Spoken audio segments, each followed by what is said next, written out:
So, welcome to another podcast by us at Zenless. Today I have Howard Whiteson that has written a new book on, and I'm going to let Howard say, and then we're going to have a little chat about lots of different things. Welcome, Howard. Thank you. Yeah, the book, I'm super excited about it, David. It's called Passion to Profit Online, Selling with Integrity in the Digital Age. Fantastic. So what we're going to do now is we're going to talk about a variety of things, and you're going to find this really interesting because Howard is a camera confidence guy. He's more than that. He's much, much more than that, as you will hear in this podcast. So let's begin. I went through a whole Facebook marketing thing that failed, and it hooked up my email with Aweber. It hooked up my funnel with ClickFunnels, and for 5 months I was screwed with this stuff that didn't work, and now I've had to claw it all back from there. It's just been horrible. It cost me 3,000 quid and nothing happened. It was a Oh, travesty, Howard. mate. Yeah. Yeah, if you're dealing with money and that Live sort and of, learn. yeah, of course. I Yeah, mean, it's a hard lesson, but if you're dealing with money yeah. and you're ever doing those kind of marketing things, reach out to us. Don't Right. use ClickFunnels, don't use Aweber, do it all through Yeah, Zenler. You'll yeah, just cut your cost yeah, right down. yeah. Well, yeah. I mean, ClickFunnels was horrible, clunky, old-fashioned, expensive. It was like, anyway, never mind. Live and learn. I mean, because I have spent lots of money doing stupid stuff. I think, I think this is good. Do you know what? This could be the new thing this week. I think we've come up with a new idea here where we just have a chat and then these things come up. Yeah, I think it's good to do what I would call probably a fireside chat where we're just frank and we're just, it's not about Howard the great, guru of bloody camera stuff. I'm as fallible as the next person. And the way we learn, I think, is to share our mistakes, share our wisdom, and hopefully put the two together so that we grow, And there's a wonderful phrase I love from the East, which is learn from the mistakes of others so you don't have to make them yourself. I, Mm. if I can save someone from throwing bloody thousands at these gurus online who promise the moon and kind of take your money and run over the hill with it, then good stuff. I'll Yeah. feel like I'm validated. Yeah, there are good ones, but like, and There I'll are. include this. Most marketers will rip you off. There you Yeah, go. yeah. There you go. That's the quote of the day. Yeah. I'll I get mean, abuse for that, but come on, prove well, it. I mean, Prove it. Is there one marketer out there that's going to guarantee a result, at least a right. benchmark result? Any of you? Right. And I mean, as a sales trainer, I guarantee results, right? Because you can measure it. You can measure the result. If you invest a certain amount and you don't get the sales, now it's a trust thing. Obviously, I trust the person to tell me. So in fact, I'm actually probably too naive. But the way I figure it is I only really want to work with people who are honest. I don't really have a lot of time for people who deceive. So if somebody wants to rip me off, they can. I mean, that's just life, isn't it? Right, I'm I won't not include that bit. encouraged. No, but I mean, I'm not encouraging it. But where do you draw the line in terms of risk? It's something I thought about. So, I've got a 30-day guarantee on my course. Somebody could go in, watch it for 30 days, take what they need, and then say, "Oh, I don't like it." But I would rather risk that than put off somebody who's really wants to learn and is worried about it not working for them. Yeah. Because let's face it, let's be totally frank. I have made the videos like they're done, and the cost was in the time, and obviously there's a huge cost if you add up the bloody decades of experience that are compressed into them. But essentially that my cost now is the cost of Zenler, right? Or it's very low, in other words. And So if a couple of people go in there and then leave, what the hell? What have I lost? Yeah, I've and still got the videos. yeah, and I think Howard, unfortunately, it is some people do that, but they are almost Yeah, like serial. They do it in a serial manner. They'll do that with lots yeah, of people. They'll go in, all right, before yeah. 30 days. I did. I never do this because if I get Mm, one bit of wisdom or one bit of information, that's worth it to me. But yeah. I did this course with a very, very famous digital sculptor. Cost a lot of money, and Mm, it was great, but the sound was awful. He was obviously really? right by a railway track or something. I could hardly hear him, Right. Mexican anyway, Yeah. and the trains were going past, and I couldn't hear a Right. word he was saying, and it annoyed me so much that I got a refund. Yeah. I Right. was so Right. pissed off at that because it was Yeah. continuous, and I Yeah. listened to everything. Well, So which is valid, right? You know. yeah, and I didn't watch it all because it just drove me nuts. It drove me insane because Yeah. I Yeah. like to listen to people as they're doing Yeah. things, and it would have been perfect in between the trains. It was really good. But then another train had come along, right where it Oh, wasn't good. blimey. And then this is the thing, No. and a lot of people say is like making that connection. You have to be on camera, you have to be looking, and you have to connect. But Yeah. the most important thing is your message clear, and that's vocals. And if you've got any kind of background noise in Absolutely. these things, not a good thing, you know. Absolutely. It you There's need the another golden combination. tip.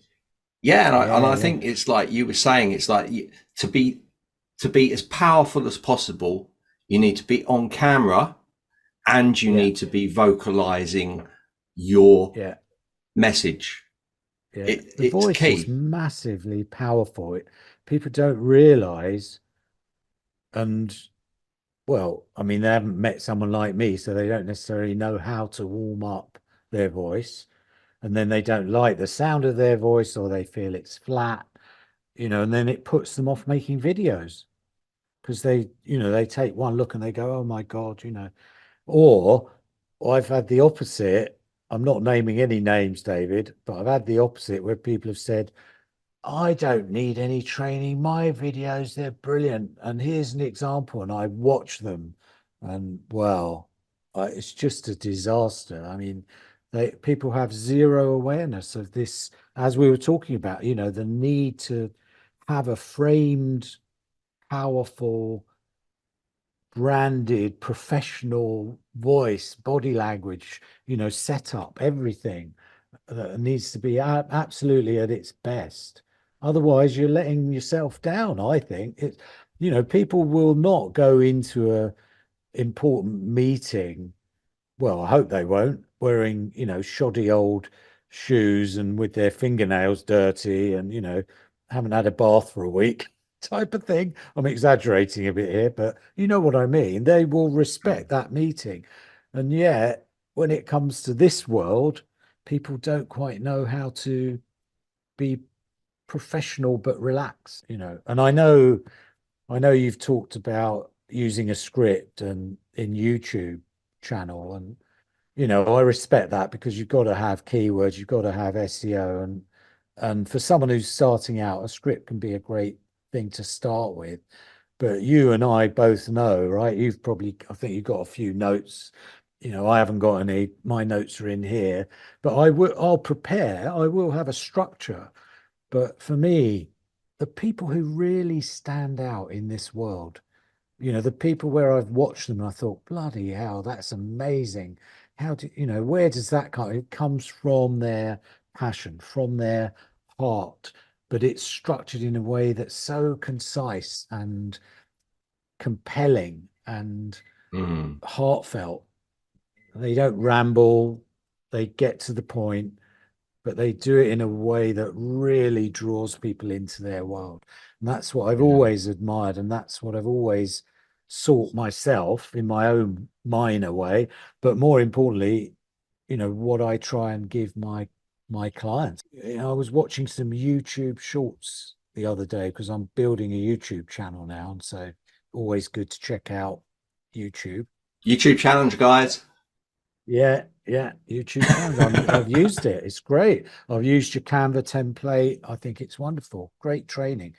And when when we're in, I'm going to give you an analogy.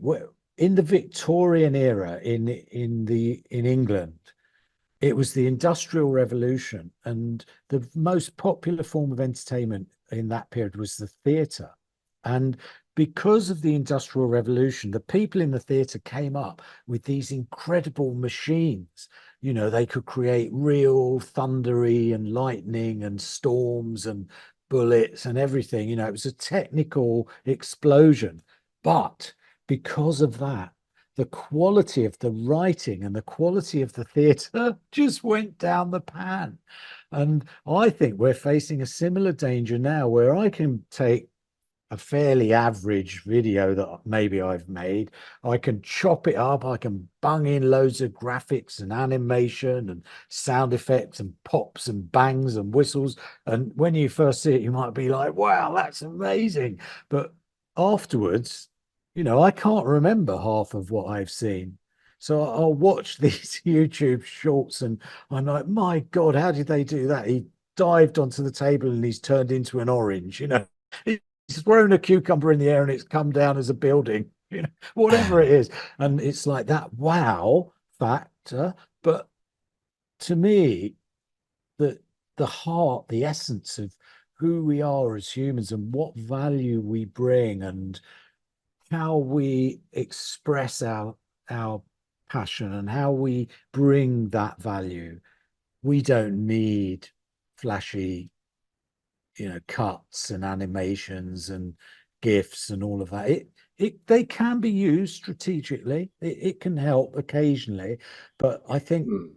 many I people suffer from that lack of a central core of what they're doing. And without that, it doesn't matter how many effects you put on top, how you cut that material. Yeah, I think how I see it. I mean, this is the area that I'm in, and how I Mm, see it is it should be used to enhance a story, not to yeah, run a story. And I think that's the right. big difference. It's like I've Yeah, seen one film I saw, and I was me and my wife, it was something like Battle Los Angeles or something. yeah. There was no storyline. It was so gung ho. Sorry guys, but you Americans, you just really go overboard with this stuff. And they just killed these aliens. They were half, they were been shot at. They'd have bullet holes. One of them had a broken Mm, leg, these kind of things. And right at the end, it was like the aliens were still attacking. And they were like, let's do this. right. Let's go back in there. I was going, you can hardly walk, guys, and that's where the film ended. And to be honest, Right. I watched bits of it, but it was just so much going on, so many special effects with very Yeah. little story. It was Yeah. probably ranks as the worst film I've ever seen. And then you look at Right. other films, you look at like the original War of the Worlds or when that was first cast, and you Yeah. think the Yeah. story there, that got people believing without special effects. And even the Yeah. modern Yeah. day version of War of the Worlds with Tom Cruise is Yeah. a pale example against the Yeah. Yeah. original, if you were Yeah. back in Yeah. that time, because at that That's time right. things were used to enhance a story. Now it's the other way Yeah. around. Yeah. That's the I problem. think that's But right. it And I will come think, back. yeah, I think so, because I think people are, I think ironically, in this age of AI, it's made us, I think, question what it is to be human and what can we bring to this world and to our world of courses and creation of wonderful products and our expertise. What about that cannot be replicated by an algorithm? And for me, creativity, empathy, experience, emotions at the moment cannot be created by any kind of Adaptability. algorithm. Adaptability is another one. And I think there's just a lot of human qualities that I'm hoping as a result of this. technological age, we will actually transcend it and yearn for a sort of simpler way of life where things slow down. I was talking to my wife about it, about how it's so difficult in an age of speed to come up with anything profound, because we're always racing from one thing to the next. And I can get caught up with that. I think we all can. But this idea Yeah. of really slowing down and going deeper than our other competitors, perhaps, that so that we really express something that connects in a way that no amount of AI generated blogs and videos and articles can do. I experimented with AI as just to see what it was like. I made a version of myself and I put it on Facebook. And everyone hated it who knew me because they said, where's the real Howard? And I think it's a very interesting point we're at in history where I'm in favor of the handheld camera, the very, good preparation, good audio, good lighting, reasonably good lighting anyway. Mine's not perfect, right? But it's okay. And a really, really, really strong inner core of a message, something that absolutely defines you. And with that, I think people will connect. I don't believe we need the other bells and whistles that we sometimes get drawn into because we feel, oh, if I don't have those, no one's going to listen to me and no one's going to pay attention. Well, I disagree. I really think that, when we speak from the heart, when we speak with passion, people may not agree with our opinion, but they can't argue with the passion. Should we pursue our passion or should we go for profit? And I've been asked that question in one form or another for years and years and years. And it suddenly dawned on me because I've been living in China for 9 years. It dawned on me that we've got a lovely, lovely painting on our wall by a wonderful artist called Guanzhong Wu. I don't know if I've pronounced that completely correctly, but he is known as the founder of Chinese modern art. And he absolutely loved traditional Chinese art. And he also loved what was then modern Western art. And so by combining those two together, he created just wonderful, wonderful pictures. I've been looking at the same picture now for many years, and we always see new things in it when we look at it. It's very kind of minimalistic, but rich. And so, how does all of that relate to this passion to profit? For me, it's if someone says, should I go for passion or profit? My answer is yes, you absolutely should. So the Eastern way is much more sort of an also and way of thinking, yin and yang together, So flowing. both, It's not, so passion yeah, and profit at the same yeah, time. So yeah, so you're not yes, defining. I mean, I think that there's a couple of things I wanted to touch on that thing in yeah, this podcast, guys. that we seem to be doing. Yeah, Yeah. we were going to do a podcast, but we're already doing it in our general chat. So how cool is that? Wow. Uh, I wouldn't do that. So the couple of touch points on AI. AI, I think, is how I see it is Mm, AI is very emotionless. So it means it's yeah. going to give a accurate answer, but it's not going to go outside the realms of that accurate answer, and it never No, will. It no, can't make things up because it doesn't know what humor is, and it never will. no, You can program it to emulate someone else's humor, but that's not its humor. It has no humor. So there is no of that emotional attachment. So that was one thing. And the other thing was the passion and profit bit. And I've always been one to lead my life with things I love to do, but it also means I do want to get paid, but I probably don't in the early days. I didn't get paid well enough, for sure, because I was always this thing, well, do I charge that much? Even though I knew what costs were, I would be like, but I love my job. you know, but that doesn't pay the bills. So I agree with you. And I read this thing the other day, and it was on Facebook. Sometimes you do get some good things on Facebook, not often, but sometimes. And I heard this one about this boat. It's a massive, great boat. The engine had broken down, and the person was phoning around and trying to get people. And they said it's going to cost thousands and thousands, a ton of money to fix this massive, great boat engine that something had gone wrong with it. Then they got this engineer in. The engineer came in. He spent a few hours looking at the engine, got a hammer. He bashed a couple of things, took him 5 minutes. Bang, the engine goes.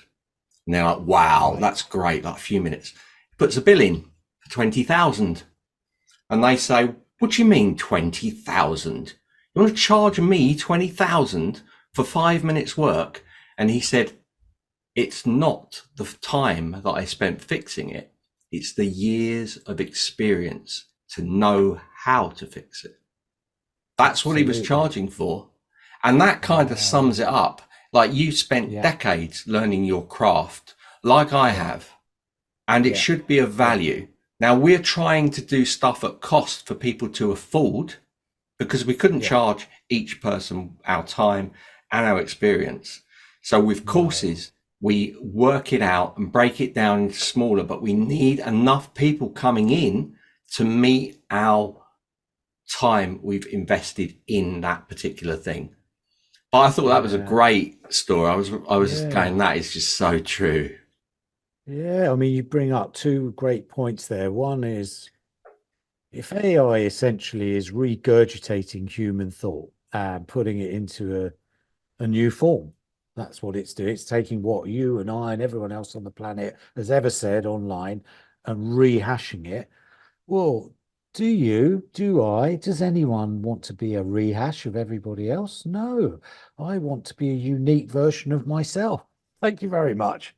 And so it's the danger, I think, is that we can become very lazy, and also we can be very impressed by speed alone, just like the Victorians were impressed by these wonder effects, and many people now are impressed by the wonder effects of Hollywood, Bollywood, and all the other woods. And we can ourselves get caught up in that level. But if you're like David and you've got years of experience, and you've worked at something, and you've probably, suffered a lot, and you've spent hours studying, and you've made all kinds of mistakes so that other people don't have to, then for me, that alignment of passion and profit should definitely get the reward it deserves. And So can I ask you, Howard? I will say there is something I want to say about that. So it's not just that any passion can lead to profit. I don't believe that. So, I'm very passionate about chess. I love playing chess.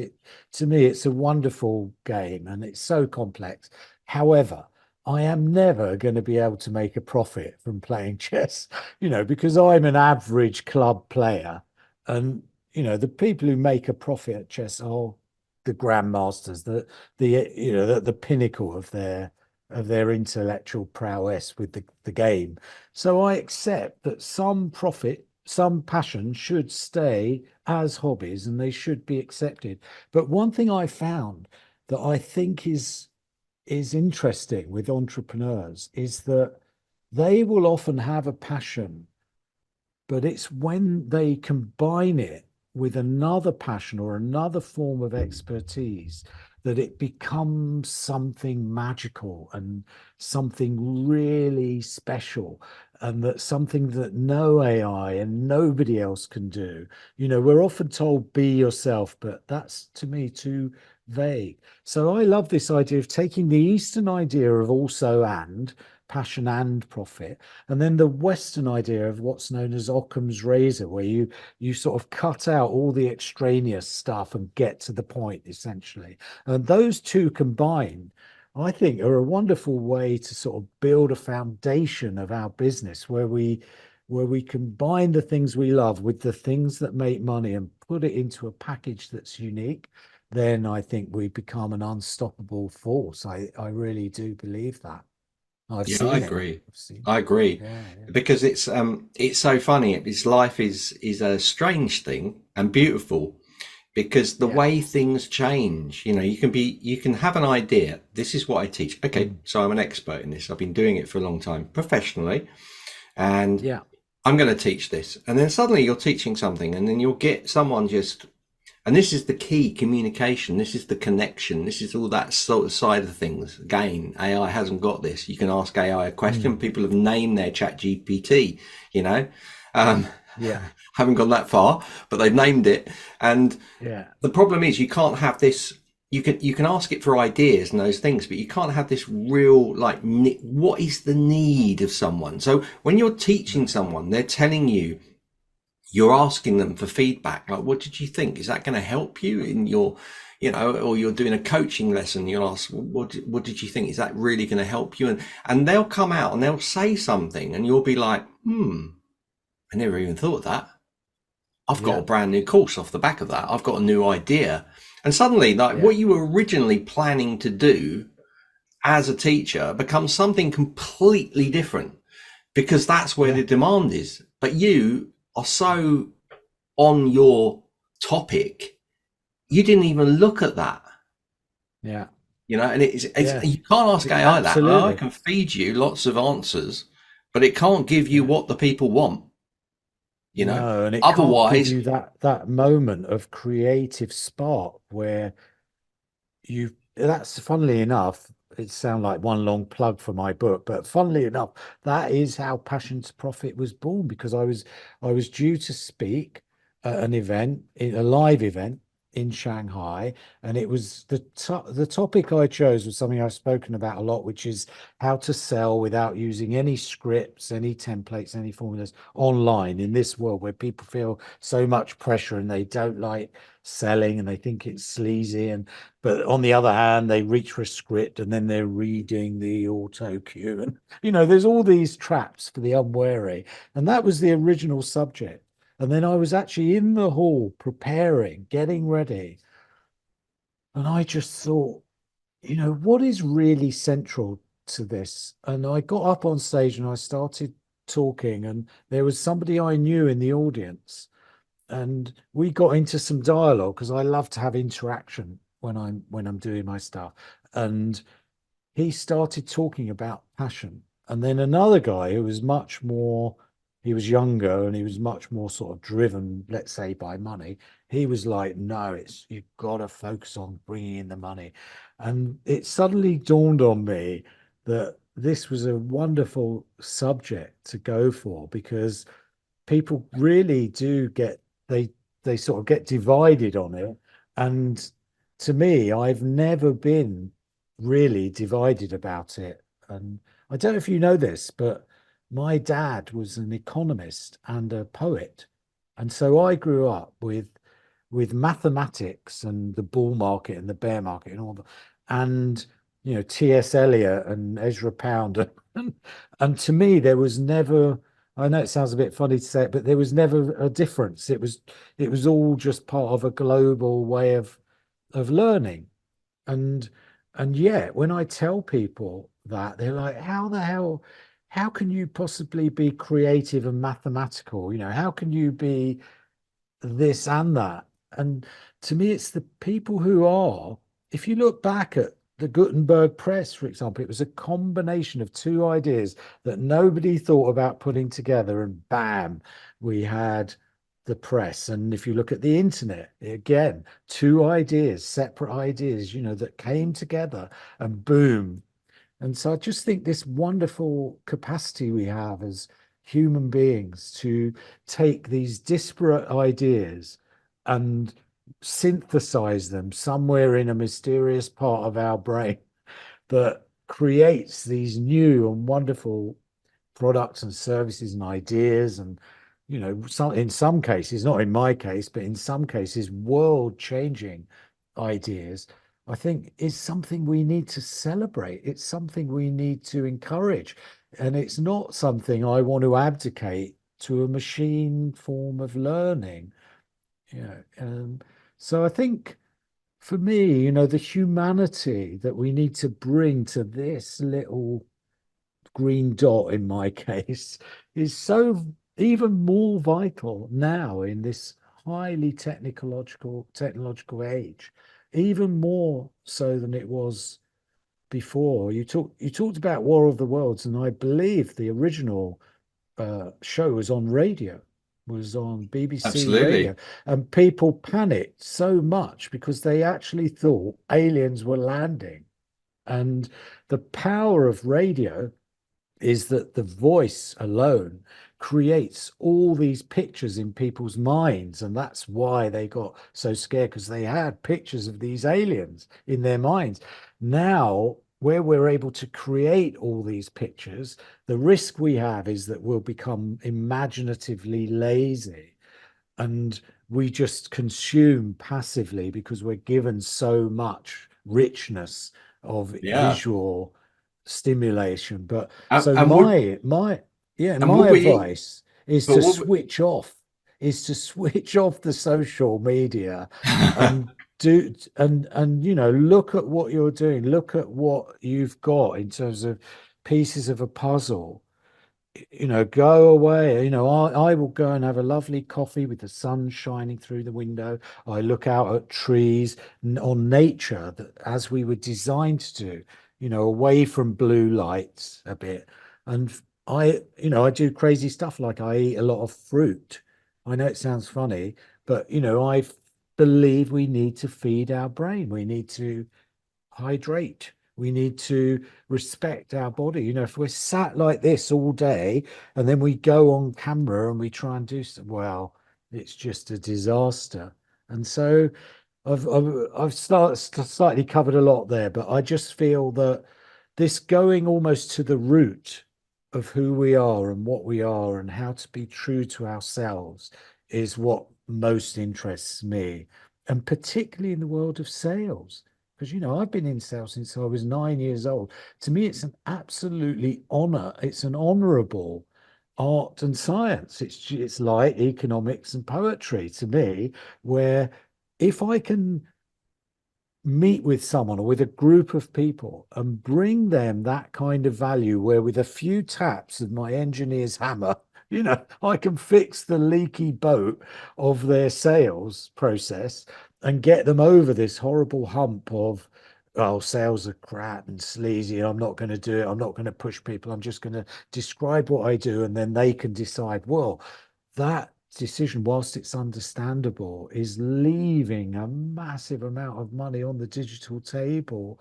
And so Yeah. I consider it an honor and a blessing, if you like, not necessarily in a religious sense, or that could be, to help people to overcome resistance in themselves. In my case, it's sales, and that's what I love doing, and communication, and how to really make this your medium, your kind of power place, as it were, but in a beneficial way, in a way that's full of integrity, where that real self we've talked about, that wonderful, AI up here, this is just I. There ain't no A about it. And this is what we need to be tapping into, in my view. There is no computer on the planet that is as powerful as this incredible brain that we have. Yeah, or So, as I'm weird, passionate. because we're Yeah, all kind weird. of like a little bit mad. Us cool squares, we Yeah, are we are kind of a little bit yeah, eccentric, yeah. and But bring it on. I think it's good. It's a good without Yeah, eccentricity. It's a very cardboard type world, you know. It's I love absolutely. people like you see people like, all the hairstyles, earring, all these nose thing. I love it because it's kind of like Yeah, good, just do it. Tattoos yeah, all over them, great. It's yeah, great stuff because yeah, everyone's being an individual. The thing is yeah. getting lost in that, and this is why. And I've said this to you, Howard, many times. Like, I think Mm, the most important thing about doing any kind of marketing or being on camera or any of these things is crafting your skills to be on camera. And yeah. I know personally, my own personal experience with Howard, because he's coached Mm, me and I've talked mm, to him a lot of times on lots of different things. He's always helpful, is the benefit that you get out of it with such little time. and the tips and all these tricks that are shown along the way are just amazing. So with that in mind, I wanted to ask you, so you've got a book coming out. So guys, like Yeah. in the description, there's two things that we're going to talk about today as well. Well, we've already talked about the main part of the podcast. We kind of finished because me and Howard, like literally, we could go on for weeks. I'm sure of it. We could. I don't think we'd Yeah. stop. So we got to round it up. But I wanted to ask you, Howard, because there's two things we're Yeah. going to cover today. One is the book that Howard's got coming out, and it should be out. And we have a workshop as well that Howard is going to run, and it's for free. Okay. But you can learn more. It's some tips and tricks, but you can learn more by going to the link as well that Howard has for his workshop. So what the book? So Passion and Profit. What are we talking about here? What don't give it all away, but just give us a little bit of a flavor. Yeah, well, it's this route. It's a pathway of some of what we've talked about, working out passion and going to profit. And for me, it's the distillation of years and years of working as a professional sales person and then a professional sales trainer. So I'm the sales trainer for the senior leaders at Apple. So I've got Apple level training. Apple was valued at $3 trillion, but this is free. So that is pretty good value, I think. Wow. And it distills, as you've said, into simple steps made for entrepreneurs, because I'm an entrepreneur at heart and always will be, always have been. It distills the steps to go from passion to profit. So you're taking a pathway, but because you, David, and me, and as you've said, half the entrepreneurs or more are rebels, you don't have to go through in order. So there's a wonderful children's game you may have heard of called hopscotch, where you can either kind of jump in a, 1, 2, 3, or you can just jump around like crazy. So the book is not really a book. It's not a sit down and, with an armchair and a cup of tea. It's a handbook. It's a workbook full of tips and exercises and different ideas, different ways to get comfortable around being on camera, around your subject matter, how to present, how to bring yourself to your sale, how to close sales, how to deal with objections, every element really I could think of that I've learned over the years to go from that initial germ of an idea all the way through to monetizing it. And I've tried to make it as simple as possible. And the only thing you need to do is do the exercises in the book rather than just read them.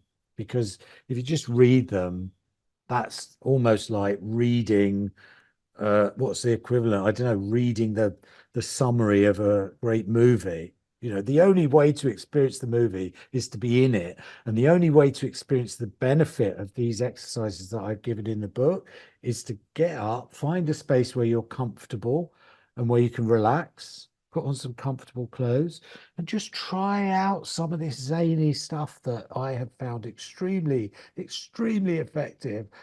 Because one thing I find is that otherwise brilliant people who are full of life and spark, and you talk to them about what they do, and they're like, yeah, bada bing, bada boom, bada bam, and then they go on camera, and it's like rigid, or they don't know what to say, or they bumble their way through an offer, and they don't want to be a used sleazy car salesman type seller. But on the other hand, they feel totally dejected when someone says, oh, well, I'll have to think about it, I'll let you know, I'll get back to you.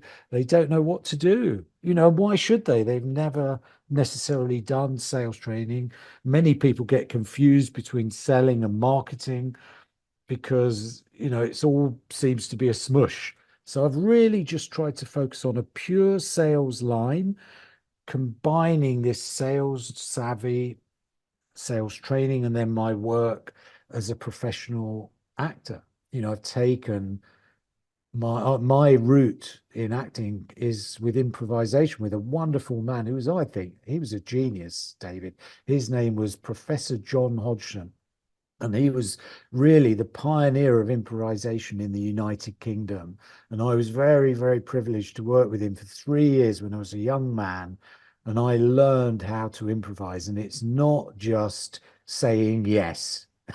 That, there's a lot to it. I don't really go into it too much in the book because it's not an acting theory book. So what I've done is I've tried to distill the essence of these three disciplines. We were talking earlier about how when you combine different passions, you come up with something unique. That's what I found with the book. And that's why I'm so passionate about it. For me, it's my life's work in one way, compressed into 60 action-packed pages. It's going to retail at $27, which I think is a bargain at the price. It should be thousands, really, like The Engineer, right?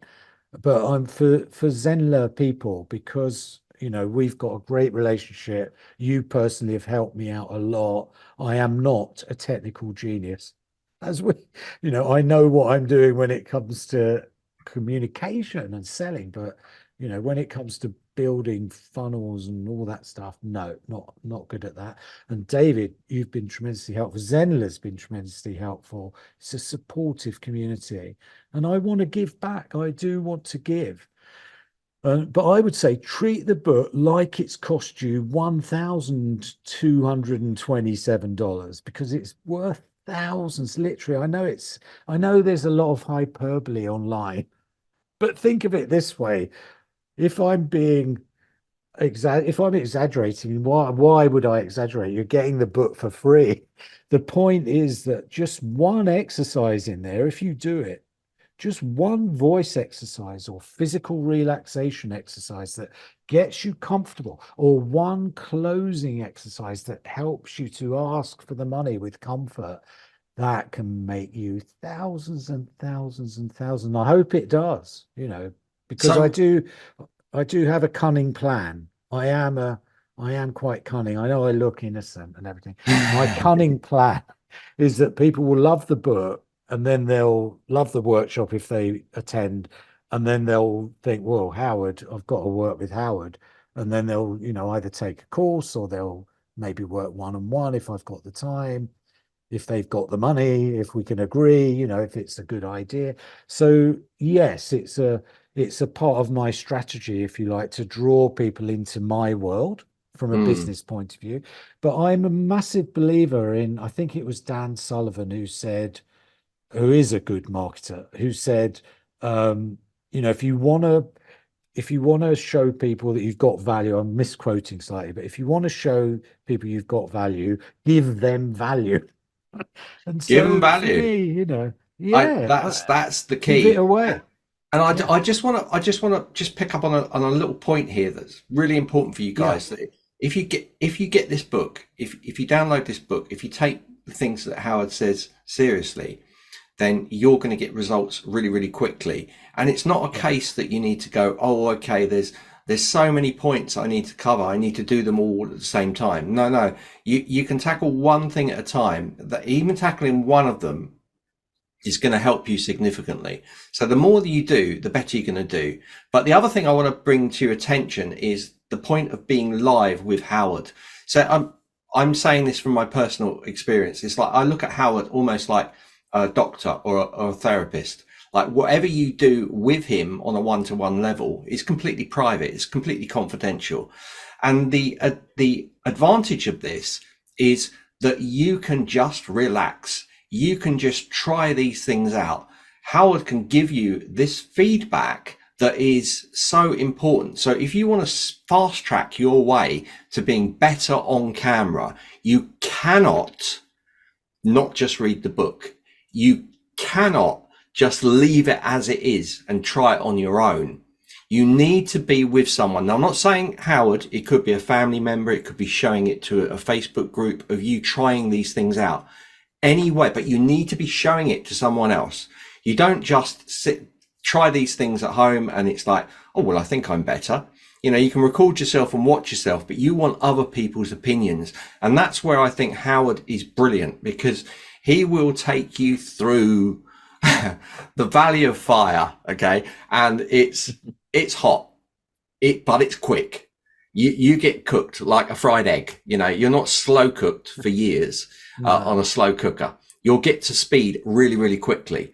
So have the book, from Howard, but take my words very seriously. If you want to get optimal, if you want to get quick and you want to get faster to where you need to be, then, you know, you need to spend a little bit of money, but it's worth it, you know. And Howard will always suit it to suit your budget. So if he's like, right, okay, how much have you got? You know, what we need, what do you want to achieve, your main goal, and he'll get you there very, very quickly. And that's the really good thing about coaches in general, and not just saying about coach, you know, camera coach confidence guys. I'm also talking about all coaches. This is kind of like they should be able to just get you there as quick as possible because they are the experts, right? If you've got a Yeah, coach look, that's saying you've got to work over a couple of years and these things, be very skeptical. Okay. So that's what I'm saying. So I'm saying it's a really good thing and it's free. Like you said, it's free. And you bring this it point, you're is. giving it away for free. It's worth thousands really in reality with the Yeah, experience. We have the same thing with Zenler. The courses yeah, we do, they're worth thousands each. We give them yeah, away for yeah, free and people don't turn yeah, up because it's free. And you're like, yeah. I don't want to be rude, but it's stupid. It's stupid. Well, Your the business, not well, mine. I it mean, you show up. I don't mind. well, Well, here's the thing. Here's the thing. We are deeply programmed, all of us, you, me, everyone. We're deeply programmed to associate value with cost. We can't help it. And when we hear something is free, we cannot help it. There's a part of our brain that goes, this must be crap then. I'm not, oh, it'll go on the digital shelf with everything else. Now we're trying our best to encourage you, but ultimately it's your decision. I do know this though, that the free things that I've had from David and from the people at Zenler, I did the YouTube training. You know, I'm setting up my YouTube channel. I'm downloading the Canva. I'm following along with David. He's been brilliantly trained on camera, by the way. I don't who did that, David. What?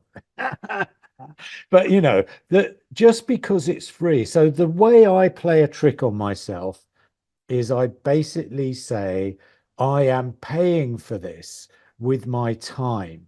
And my time is something that can never be reclaimed. And it's got to have value. I've paid for things that have been a waste of time, and I'm sure you have too. We were just talking before.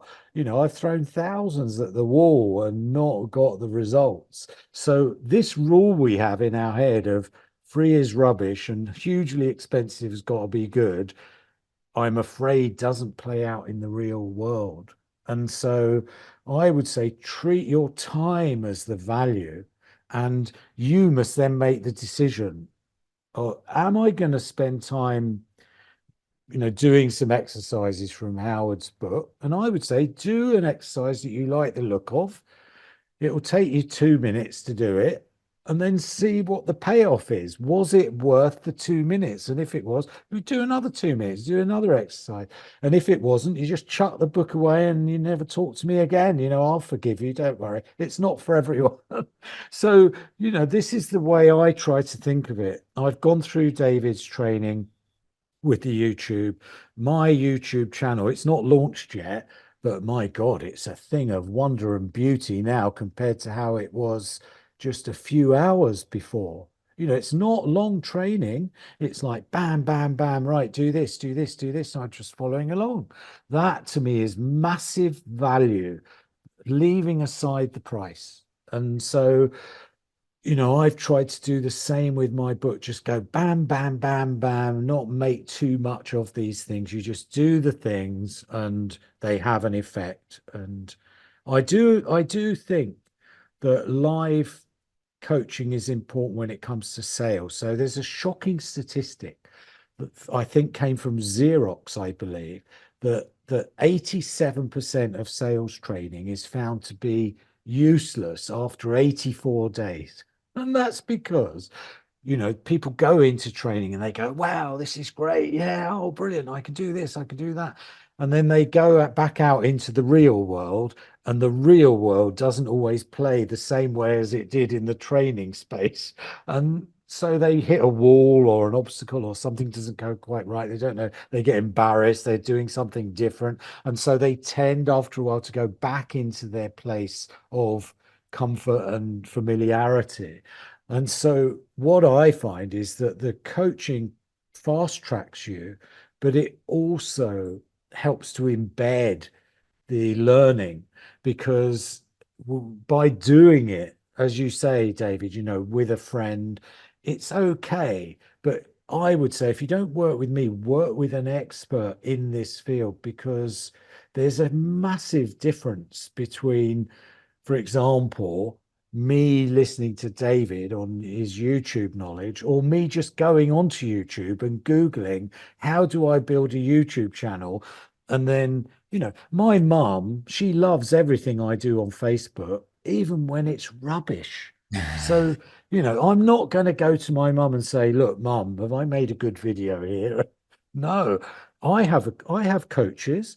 I have coaches where I show them my sales pages, I show them my videos. We're all the same. And Yeah. this idea that we can rely on people who love us, I think, is dangerous, because they love us. And on the other hand, some people are very, very good in one area, but they may not be quite so good in another. So I would say if you can combine doing it, whatever that thing is, whether in my case, selling online, with expert coaching and support, you're going to really change the entire trajectory. I kid you not, the entire trajectory of your career, because Yeah. Yeah. it's just one of those things. When you've learned it, you can't unlearn it. No. It's And it's not the knock-on possible. effect of it. It's like, Yeah, look, what I'd say to you, and I'm just thinking this now, this is what I would do. I mean, the thing is that Howard's available, you can reach out to Howard. He's not off. He's not off. He will communicate with you. So you do the thing, and what about this? Do the book.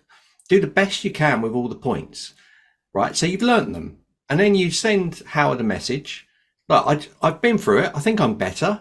Can I just have like an hour meeting with you just to go run through those things? Start there. yeah, That way you're cutting your yeah, costs down and you're also communicating directly with the author, Howard, who's the expert. So yeah, that could be an option for you as well. So you can get these yeah, options out. I mean, personally, I'd say, right, I'm going to put this out there. You guys who download the book and you get benefit from it, right? Howard's not charging you for it. Maybe just send him an Amazon voucher, say thank you. Well, coffee, see what happens, because I yeah. That think would be it's great. really important that there's some sort of marked value to it. Now, Howard's already said you Mm. read the book and then you want to come and see him and things like that. And we do have offers in the workshop that he's going to be running. Again, he's doing it for free. He's going to run through tips and we're going to have an offer in there that you can take up as well. So Howard's doing all these things to try and help you. And I want to say the one thing, really, really, the important thing about presenting skills, or confidence in general, is it's a life skill. It's not something that ever goes out of trend. It's not like teaching a software program where it's going to be updated.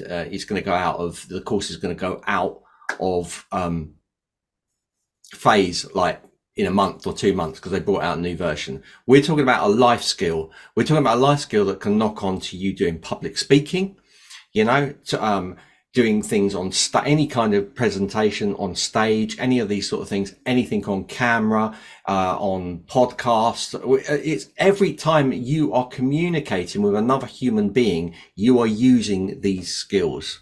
And it's a massive thing. Like you guys that go to networking and these things, you network together and people are going to really pay attention to you if you have this way of drawing people in to you as a person. And that comes from presentation skills, and Howard offers that to you.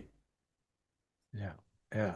And I think in this world, above all other skills, for me, it's sales skills, presenting, selling, that will survive any economic environment. It will survive practically anything apart from possibly War of the Worlds.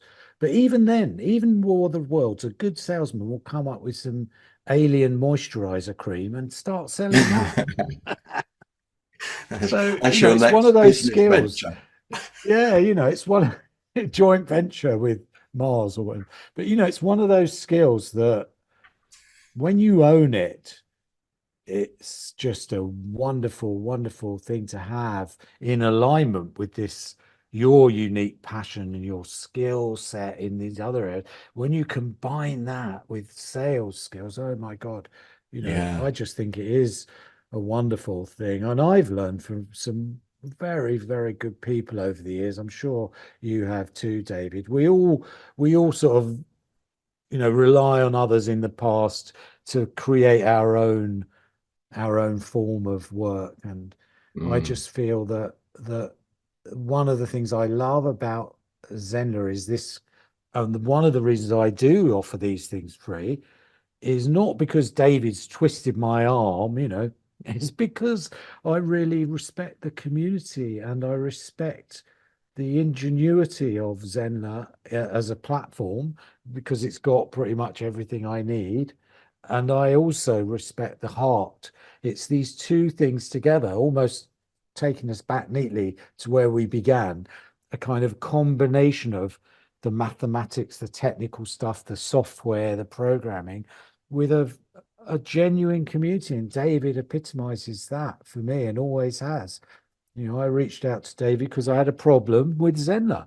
And he was like, right, come on, let's get on it. Let's get you sorted. And I'm like, wow, this is amazing. I've never had this in any kind of software program. It's normally, email service guys. And then 3 weeks later, you kind of get a generic, here's the link and it's not the link you want. And then you have to wait another 3 weeks. Yeah. I'm exaggerating a bit, but I mean, the the ethos and the ethics are what really attracts me. And that's why the subtitle of the book is Sell with Integrity in the Digital Age. Because for me, I've seen so many marketing kind of hype things, with ticking clocks. And I hope you don't use one, David, but there you go. Ticking clocks and, pile up 50,000 quid's worth of bonuses, but today you can have it for a fiver, and all that stuff. I just think, I want to, I want people to feel like they're aligned with their values, that they can be their best self and they can sell from that place. That's how I've built my career. I went from zero to millionaire in Shanghai in just a few years. When I arrived in Shanghai, I didn't know anybody. I spoke no Mandarin. I had like a very, very, I talk about this a bit in the book, a very sketchy idea of what I was supposed to be selling, which I don't recommend.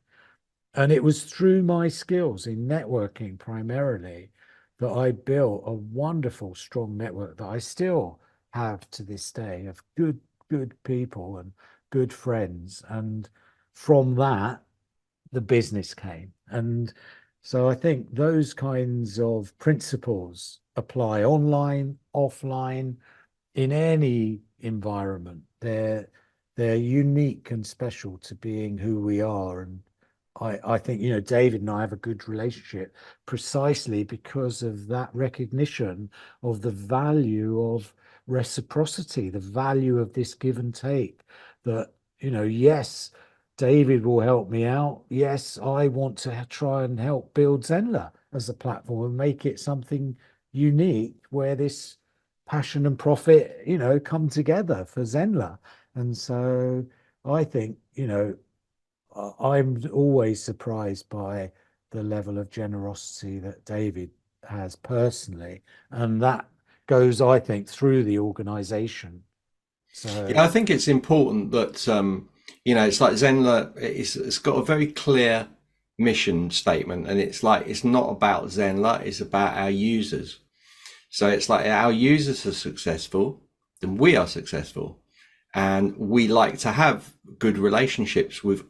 Obviously, we've got thousands. We can't have a good relationship with everybody, but definitely the people that contribute, we want to make sure that we are looking after them because they are our super fans. These are the people that are talking to other people. And of course, it grows and grows and grows because that's what happens. People start adding in, commenting on the group and helping each other. And that's why the community is so good. But our ethos is your success, because through your success, it's inevitable that it will be our success. So we don't really have to try our end, but we have to make sure that you are trying and you are succeeding so that you then become successful and talk about us. And it's just how it works. And I think a lot of companies don't do that because it's all about them. It's they're in control. You know, I don't mind saying a name. I don't mind saying Udemy. It doesn't care about its users. It just turns you off. It will just add something in. This is what's happening now. No talking to me. They just go ahead and do it. And lots of platforms do exactly the same thing. And obviously there's good platforms as well. I'm not just saying Zenler is the only one. There's probably other platforms that support, but I don't think there's I don't think I would like to challenge anyone to say whether there was a better community and spirit within the Zenler community than Zenler has. I don't think there is. I don't think. And I've been on all the other main platforms. So that's my own personal thing. So from my point of view, it's all about you guys. And, you know, and it's good. It's good. I have long chats with Howard, not just about presenting skills and those things. We can talk about anything, and it's really nice. So and he's my friend, you know, and I've got a lot of friends inside Zenler from Zenler, and I love it. I really love it so much. It makes the job. It's not a job. I've said it many times, you know. Yeah. But that book, you've got to get in there. Look, Howard. This has been an extra long podcast, right? So sorry to go on so long. All the details in the description. Make sure you attend the workshop because it's going to be epic, and we might well do some more podcasts. I mean, I don't even know what category to put this into. I've not put it up yet. This is live. So I haven't put it in. I don't know what category to put it into because we've covered so much. We have. I think the passion to profit category, it's in its own little corner of Zenler. I think so. So look, thank you so much, Howard, for attending this podcast with us at Zenler. Thank you. My pleasure, David, as always.